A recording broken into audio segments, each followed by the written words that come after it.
The happier Oliver is, the more his life turns to crap. And right. Since we've never seen him as happy as he was in the last episode. Everyone dies in the first 5 minutes.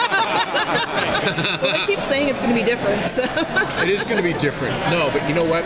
We haven't really seen, ever since Slade Wilson walked into the Queen Mansion, Oliver has been up against it like bad. And I don't think that the first 4 acts of episode 301 really count. I mean, that guy has been in dire straits. And I think that it was important that we went through that to get to where we are now. But I also think that going back there for the same reasons wouldn't be interesting. So whether or not there are dire circumstances in our show, and it is our show, so there are going to be dire circumstances, Oliver, if he has to deal with them, is going to deal with them in a different way. Wendy and Mark were talking about going back to seeing Oliver in the suit as well as in the arrow suit. Can you talk a little bit about what you hope for Oliver as, Oliver Queen versus the Arrow? Well, he can't be the Arrow, right? So he would have to, if he's going to be a crime fighter, hero, part of the team again, he'll have to be something different. One of the things that I feel like we lost by the midway point of season 2 and for all of season 3 was the public persona of Oliver Queen.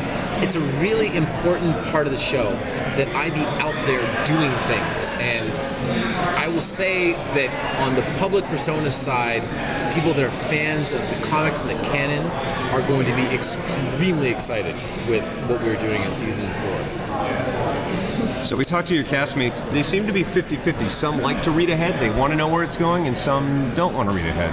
Do you like to know where it's going? I read way ahead. I read way, way ahead. I've usually known what's going to happen. And I don't know if that's what, maybe that might be a factor of people on the cast sometimes come and talk. They may say they don't like to read ahead, but oftentimes people will come and talk to me about things like, what have you heard? I've heard this. And it's very useful for me to be able to tell them, to talk to them. So from that standpoint, it's almost as if it's my responsibility as the title character on the show to read ahead. Awesome. What have you heard? I've read three episodes so far, and all of them seem bigger than our season finale last year. So we're in for some long days and nights. But that's good.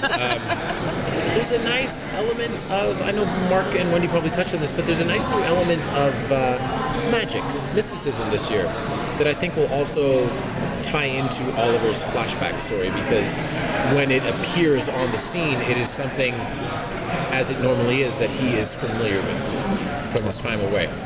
So at the end of last season, before Oliver literally, drove off into the sunset, a lot of his relationships with people like Diggle and all that were very strained. Yeah. Like, how is Oliver going to come back into that? Like, what does that mean for his, what were really strong relationships before? Well, I mean, he's good with Thea. Okay.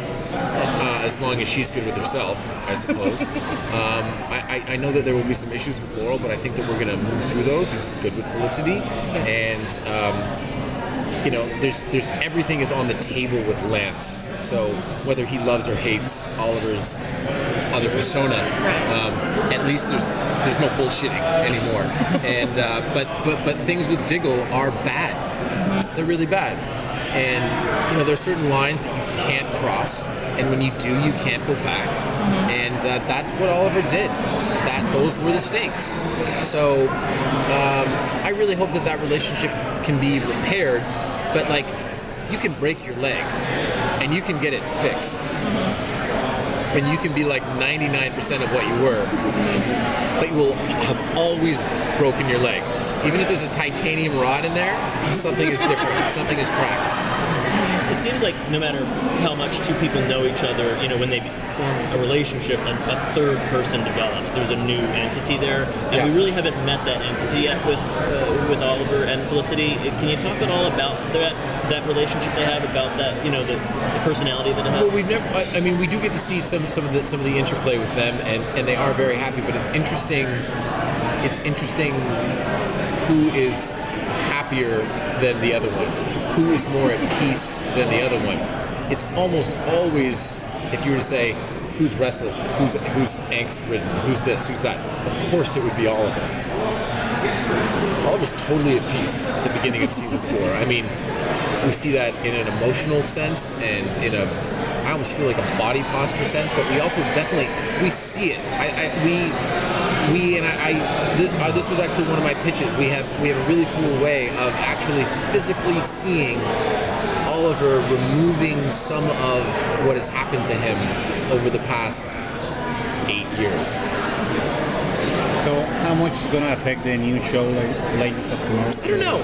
You know, we have to in the same way that Barry Allen came in for episodes 208 and 209 and then launched out into his own thing. We've got a bunch of characters. We have Sarah. We have Ray Palmer. There's Hawkgirl. There's Captain Cold. There's Firestorm. There's Heatwave. I'm probably missing somebody. Oh, there's Rip Hunter, who's a character that, you know, all this stuff. So we have to build those characters up. Once their show is actually up and running, I don't know how it's going to work at all. I really don't, but I'm excited for it.